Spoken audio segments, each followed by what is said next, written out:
Hello mga amigo, mga amiga. Nandito na naman ako, mga amigo, mga amiga. Basahin ko to para sa ating lahat. Mga tuntunin tungkol sa kabanalan at katarungan. Nasa to? Levitico 19. Sinabi ni Yahweh kay Moses, sabihin mo sa buong kapulungan ng Israel, magpakabanal kayo sapagkat akong si Yahweh ay banal. Igalang ninyo ang inyong mga magulang. Igalang ninyo ang mga araw ng pamamahinga. Ako si Yahweh ang inyong Diyos. Number 4. Huwag kayong maglilingkod sa mga Diyos-Diyusan ni gagawa ng mga imahen upang iyan ay sambahin. Ako si Yahweh ang inyong Diyos. Amen. Malinaw ba yon? Number 5. Kung magkahandog kayo sa akin ng haing pangkapayapaan, gawin ninyo iyan ayon sa mga tuntuning binigay ko upang maging karapat-dapat sa akin. Dapat inyong kanin iyon sa araw ring yaon o kaya kinabukasan. Kung may magtira ay sunugin ninyo. Kung iyon ay kakanin sa ikatatlong araw, hindi magiging karapat-dapat ang inyong handog. Nagkakasala ang kakain na iyon sapagkat iyon ay paglapastangan sa isang bagay na banal. Dapat siyang itiwalag sa kapulungan. Kung mag-aani kayo sa inyong bukirin, ititira ninyo ang nasa gilid at huwag na ninyong babalikan ang inyong aanihin. Huwag ninyong pipitasing lahat ang bunga ng ubasan ni pupulutin man ang mga nalaglag. Bayaan na ninyo iyon sa mahihirap at sa mga dayuhan. Ako si Yahweh ang inyong Diyos. Huwag kayong magnanakaw, manlilinlang o magsisinungaling. Huwag din kayong manunumpa sa aking pangalan ng walang katotohanan, pagkat iyon ay paglapastangan sa pangalan ko. Ako si Yahweh. Huwag ninyong dadayain o pagnakawan ang inyong kapwa. Huwag ninyong ipagpapaliban ang pagbabayad sa inyong pinagpagtrabaho. Huwag ninyong aapihin ang mga bingi at talagyan ng katitisuran ang daraanan ng bulag. Matakot kayo sa Diyos. Ako si Yahweh. Huwag kayong hahatol ng walang katarungan upang pagbigyan ang mahirap o suyuin ang mayayaman.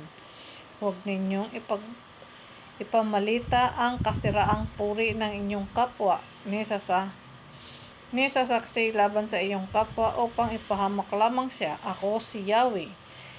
Huwag kang magtatanim ng galit sa iyong kapwa. Sa halip, pangangaralan siya, sa gayon hindi ka magkakasala dahil sa kanya. Huwag kang maghiganti o magtanim ng galit sa iyong mga kasamahan. Ibigin mo ang iyong kapwa gaya ng iyong sarili. Ako si Yahweh. Sundin ninyo ang aking mga utos. Huwag ninyong palalahian ang hayop na inyong alaga sa hayop na din nito kauri. Malinaw. Huwag din kayong maghahasik ng dalawang uri ng binhi sa isang linang. Huwag kayong magsusuot ng damit na yari sa dalawang uri ng sinulid. Kung ang isang lalaki sumisiping sa kanyang aliping babae na nakatakdang pakasal sa iba ngunit di pa natutubos o napalaya, dapat itong sasayansatin. Hindi sila dapat patayin, ngunit ang lalaki magdadala ng isang tupang lalaki bilang handog ukol sa paglabag. Dadalhin niya ito sa pintuan ng tuldang tipanan at ihandog ng saserdote, sa gayon siya ay patatawarin. Pagdating ninyo sa lupaing ibibigay ko sa inyo, 3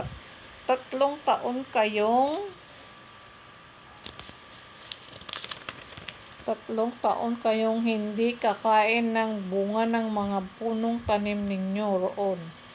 Sa ika-4 na taon, ang mga bunga nito'y ihahandog ninyo sa akin. Sa ika-5 taon, makakain na ninyo ang mga bunga nito at ang mga ito'y namumunga ng sagana. Ako si Yahweh, ang inyong Diyos. Huwag kayong kakain ng anumang karneng may dugo. Huwag ninyong pairalin ang panghuhula o pangagaway.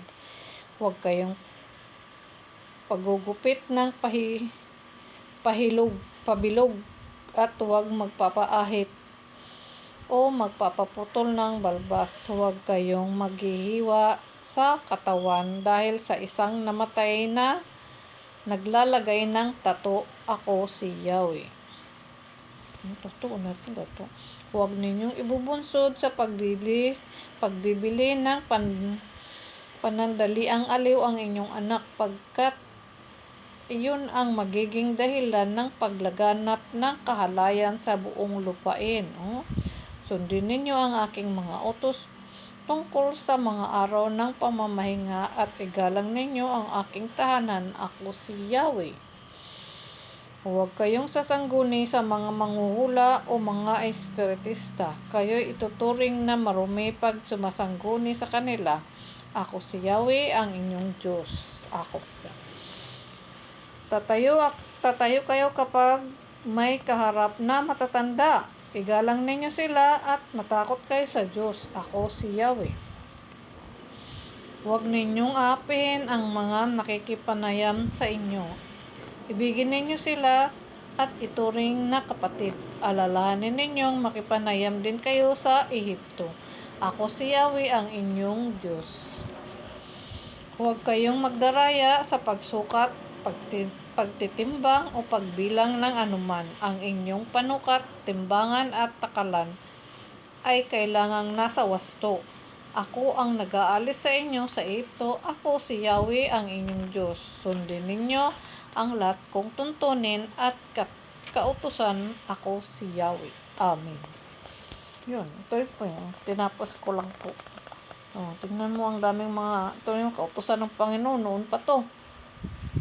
Noon pa to, pero panghabang buhay itong mga kautusan ng Panginoon. Hindi pang 1 taon, hindi pang 5 taon, hindi pang lang. Noon pa tong panahon na to.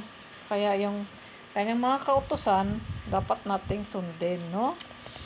Nandito yung palang sa pagtatato, Huwag kayong maghihiwa sa katawan dahil sa isang namatay ni maglalagay ng tato. Ako siya. Kasi yung iba kasi naglalagay ng mark sa katawan o kaya para remembrance ko doon sa mga mga kaibigan nila, kaya labuan nila, di ba? Mali. Ato, nakalagay dito, Basahin nyo ang Levitico nandito. At ito binigay sa akin ngayon lamang.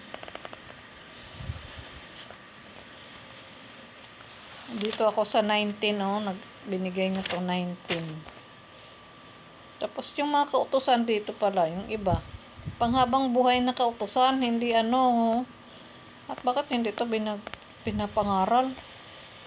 Bakit hindi ito pinapangaral? Para yung mga tao talaga ma-aware kung anong dapat gawin at anong hindi dapat gawin. Nakasulat dito, yung iba panghabang panahon na mga kautusan. Kahit mayroon ng magandang balita, mayroon ng bagong tingnan mo, binigay ito sa akin ngayon para ipahayag sa ating lahat. Tapos mababasa mo dito, galing talaga sa Panginoon, hindi kung kani-kanino lang galing. Binigay ito sa akin ngayon, kaya pinahayag ko sa inyo ngayon. Ito, paano na yung mga may tato, magbalik loob na lang kayo sa Panginoon. Sumamo kayo para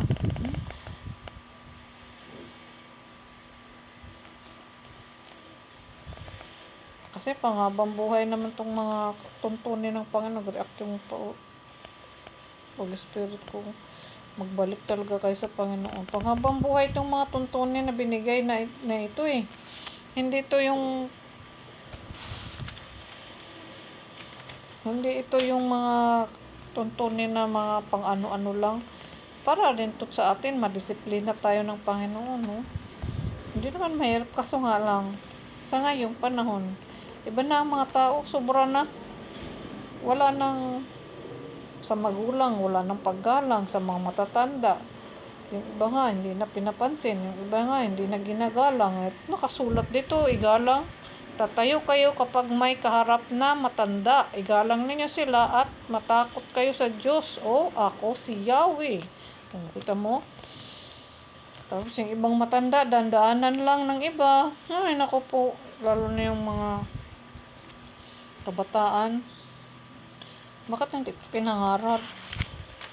Dapat ipangaral to lahat.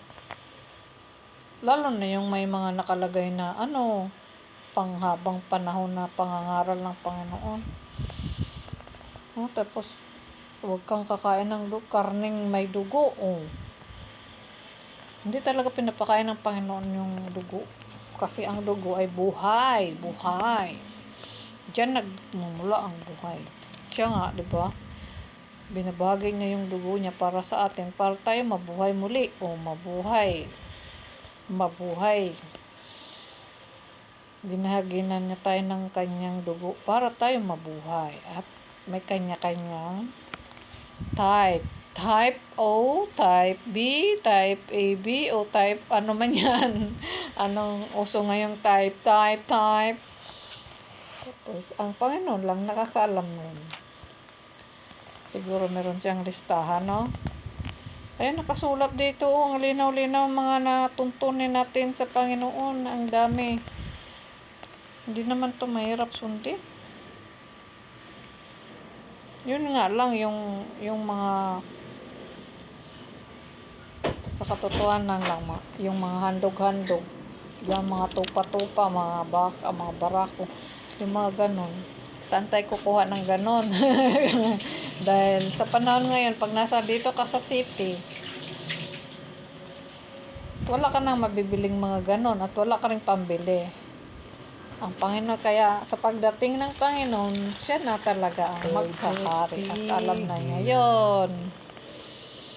Alam niya kung ano yung papatupad niya sa atin. So, mga kautusan niya, tingnan niyo, basahin niyo. Huwag kayong sa katawan, sa tato lang, maghihiwa sa katawan dahil sa isang namatay ni maglalagay ng tato. Maghihiwa nga yung iba, para, kaya nagpapatato, para remembrance, mga nila, love life nila. Hindi pala yung kaaya-aya sa Panginoon. Kaya, basahin nyo na lamang po kung gusto nyo. Dahil ito mga pangaral sa atin ng Panginoon para sa atin. Tuntunin to natin lahat. Hindi lang ako, ikaw, siya, tayong lahat. Kaya, kung gusto nyo, basahin nyo rin to. Meron mga kautusan ditong panghabang panahon talaga. Meron din naman kautusan na wala namang sinabing Panginoon na anuhin to . Yung iba, meron na talagang wala na. Meron yung ibang na. Pero ito, pinapabasa niya sa akin. Kaya binabasa ko, binigay sa akin. Kaya binigay ko rin sa inyo. Mas marunong pa ba ako sa Panginoon? Ang Panginoon nga may gawa sa atin, tapos susubayin natin. Minsan. Ito, kaya ito. Sundin talaga natin to. Nag-react ang Holy Spirit ko, hindi mo narinig. Ako lang nakakarinig kasi hindi kayo naniniwala. Salamat po sa mga nakikinig. Kung kayo'y nakikinig at kung may tahinga kayo, kung wala kayong tahinga, ibig sabihin. Basahin nyo na lamang po, sa totoo lang, ito nakasulat dito. Nakasulat ang lahat dito kung mga tuntunin para sa atin. God bless everyone. At nag-react na yung Holy Spirit ko. God bless everyone at salamat sa inyong pakikinig. So, ulitin, huwag tayo makalimot manalangin dahil kailangan natin yan makipagrelasyon tayo sa Panginoon.